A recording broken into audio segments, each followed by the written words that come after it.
Our first keynote speaker is distinguished Toastmaster Glenn Pierce.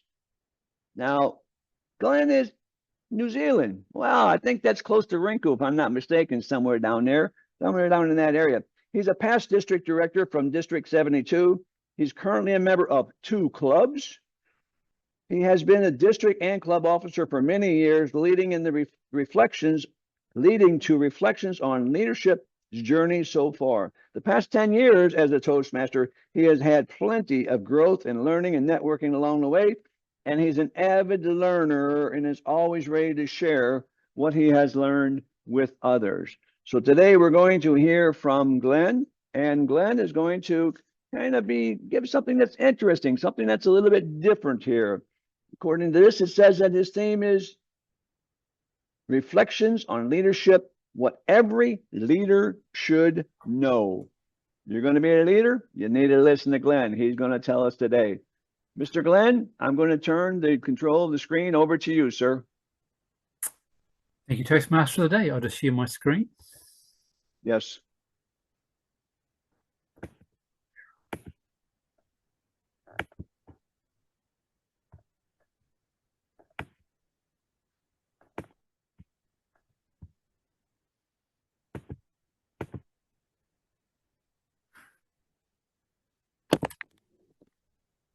Just going to check. Can everybody see my screen? It's currently black. Oh, interesting. Okay. Can you see it now? Oh, Not yet. that's weird. Oh, strange. Maybe, Glenn, would you like to start from the beginning, because you were There you go. Yeah. I did try for a minute. I did that. Seemed to work. First. Yeah, we can see your screen now. Perfect. There you go. Just might be a slight delay on my internet, so fingers crossed it all goes well tonight. Reflections on leadership. So, what should every potential leader know? Just have a think about that for a moment. What I would say is this: leadership is unique to all of us. And it's your destiny to put up your hand every time you hear something. Say yes. The reason why I say this is because, as Rinku, as your president, just mentioned, basically starting a club and what you learn along the process is what it's all about. Just say yes when you have the opportunity. My reflections come from my club and district leadership when I was based over the many years in the roles I have done. And obviously having mentors along the way to help me. So that's been a big asset along the way. Now, there's been plenty of fun, of course. So, as we know, Toastmasters will always be fun in Toastmasters. Plenty of successes along the way. And, of course, all part of what we do in Toastmasters, learnings. We had to learn, so definitely some learnings there as well. So I definitely encourage you to think about the learnings as well. Now, obviously, this guy here is Ralph, as you know, Ralph Smedley. And I love this quote. Let us share the benefits we gained of ourselves and others. Now, there's a reason why I chose this particular quote was when we think about it, when you become a leader, you are giving back.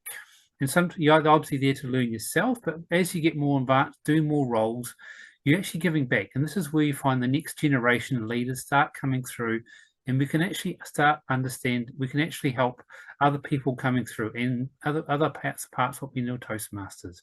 So definitely have a think about this as we're going through today. And obviously, talking about the success is about what we're all about.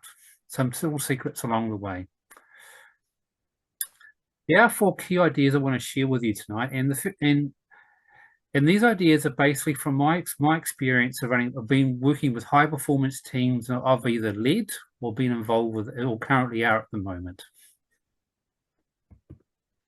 And these are the 4 acronyms I'll be taking you through today. So TEAM. Now, I'll give you guys a guess, but you most want to pop them in the chat as you go along. But this is more of it can be interactive as well. But this is the start. Let's start with the first one.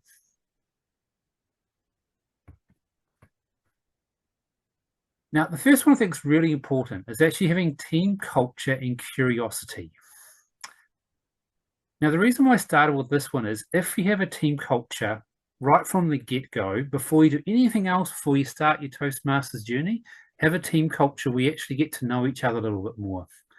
Now, this can either be done in person or over Zoom like we are at the moment. There's no right or wrong way of doing this. Because a great example here is when I've been leaders, I've been involved with ones in person, but we'll also have some fun ones over online as well. Remember a classic one where we had to all share a baby photo. That was quite an interesting one, bit of fun, and actually share a baby photo. It's something a bit different, but a bit of an icebreaker. Just all things like that, just to really break, so you get to know your team slightly better.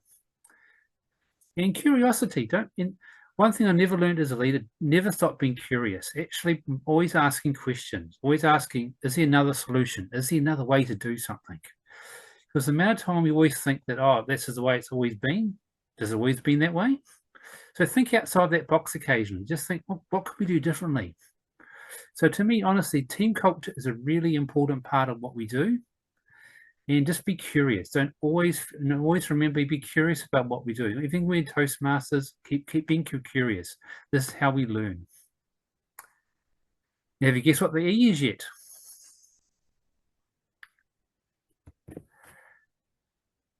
The next one is emotional intelligence. Now, this is probably, I'm not sure everyone's quite familiar with this one. I actually did a project on this many years ago, and I found one of the most valuable projects you can do on Pathways. You ever spotted in Pathways? I definitely encourage you to do this one. Emotional intelligence is about your team and yourself. So there's really two key parts of this. So obviously, as a team, knowing your team is actually really important here. It goes back to that team culture. But what is important in emotional intelligence is how they operate, and if one of your team members is struggling, can others help out? And the other part of emotional intelligence is actually understanding when's their best time to operate. Because as we all know, we don't all work 9 to 5 or Monday to Friday anymore. That sort of stereotype's going out the window. So sometimes you have to think differently outside that box again. How can we make sure we understand that team's emotional intelligence? Actually, how do people operate best? And actually know what people's strengths are as well, which is a really important part of this. And the other part of this is around understanding your emotional intelligence. This is a really secret tip I got from my mentor around leadership. Actually taking time out for yourself. Don't ever think that you have to be there 24/7 for everybody. Because guess what? Who gets burnt out here occasionally? Who gets tired? So don't ever feel at times you have to keep doing what you're doing. Actually understanding that you can actually take an evening out. You can take a couple of hours out during your day. Go for a walk. I do this quite frequently sometimes. Just blot out your diary, go for a walk, and actually clear your head. It's a really valuable experience, and I think I found this is a really important one to really understand. If we don't do stuff like this, we actually burn out as leaders, and we're not very useful. We're not helping our team either. So again, with the emotional intelligence, I really encourage you to think about how can you use emotional intelligence in your teams. There can be anything in your life as well. It's a really fantastic skill to use, but it works amazingly well in teams. Who's had a thought of the number and what the A might be? A few ideas? Now, the third one is a really quite interesting one, which is something I've had to learn a lot along the way, and it's amazing it's really about this. It's your destiny to learn this, really, to be honest. So being agile, actually understanding that you have to be agile as a leader, because obviously you can getting from A to B sometimes can be quite challenging. And sometimes, guess what? There's going to be a few of these along the way, and guess what? Nothing's ever going to go smoothly. So I think this is really important. We actually understand sometimes we just need to just take a step. Okay, this is not working. So what can we do differently? What can we do differently? What can we change along the way? Because if we want to get to that project, we want to complete that project. So what can we do differently? Can we do a different tack with it?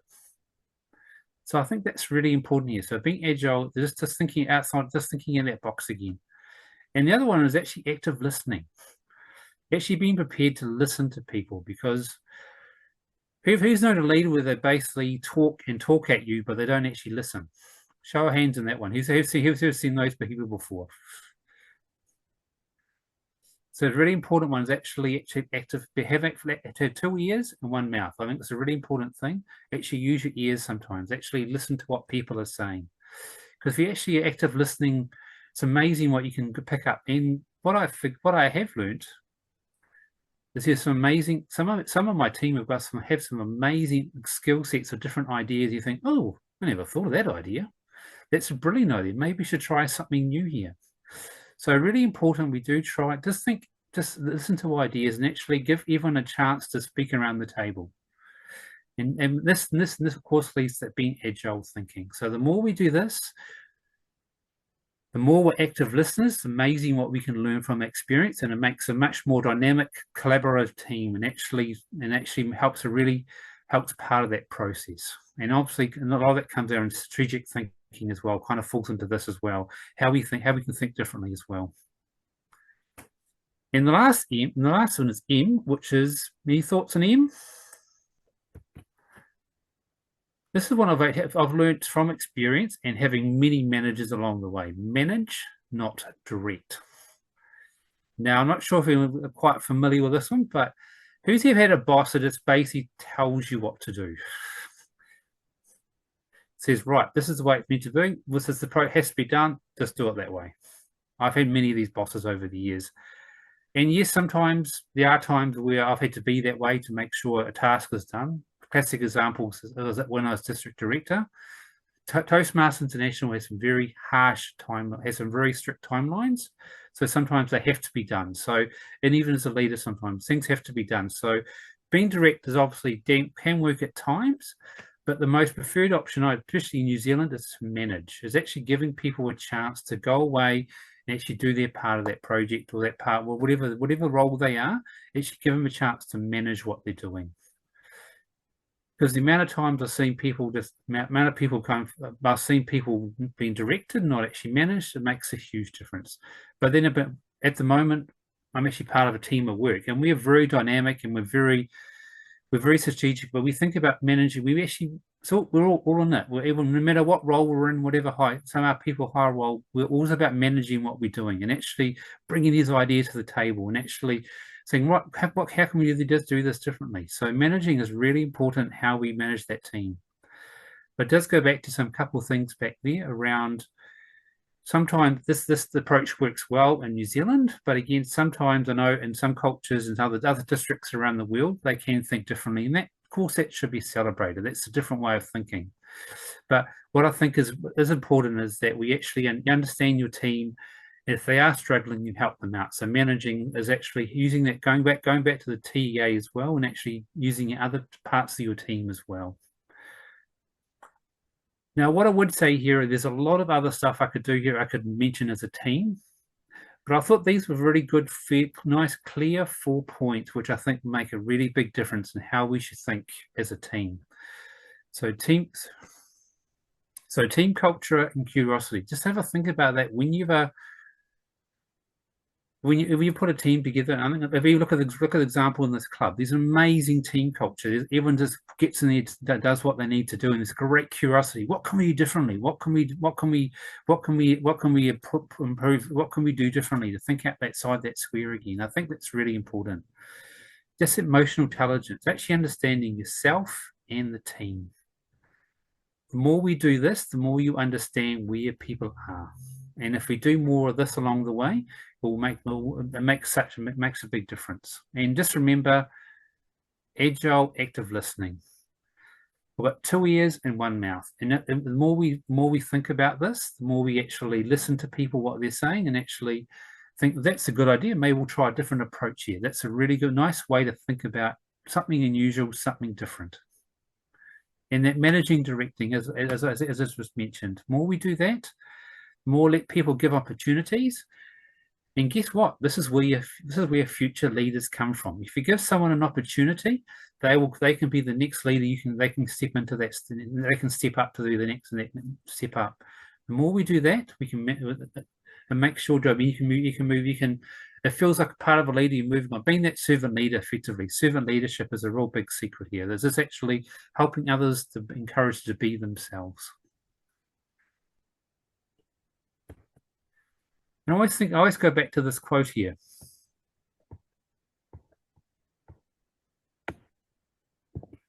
Let us share the benefits we've gained ourselves with others. And I think this is really important here. The more we share the benefits, we gain from the experience as well. Because what we think of ideas sometimes can be completely different. We can think, oh, that's a different idea. Maybe we'll try a different approach. So the more we do this, we actually help others as well. And this can help in clubs, can help in districts, anywhere, even in your workplace. There's something different, something to think about, something unusual. So I'll leave you that final thought. Just don't be prepared to be, your leadership journey will be unique to you. So don't be afraid to put your hand up and say, yes, I'll do it, and actually ask for help along the way. That's a really important step. Actually ask for help, because this is where you gain from experience. And I've shared some reflections, what I've learned tonight, but I'd love to hear your experiences as well. How did you go with as leaders? What did you learn from an experience? And remember, keep learning. The more we keep learning, the more we gain from an experience as Toastmasters. And who knows, I've got plenty of Toastmasters in me. I want to keep learning. So back to you, Toastmaster of the day.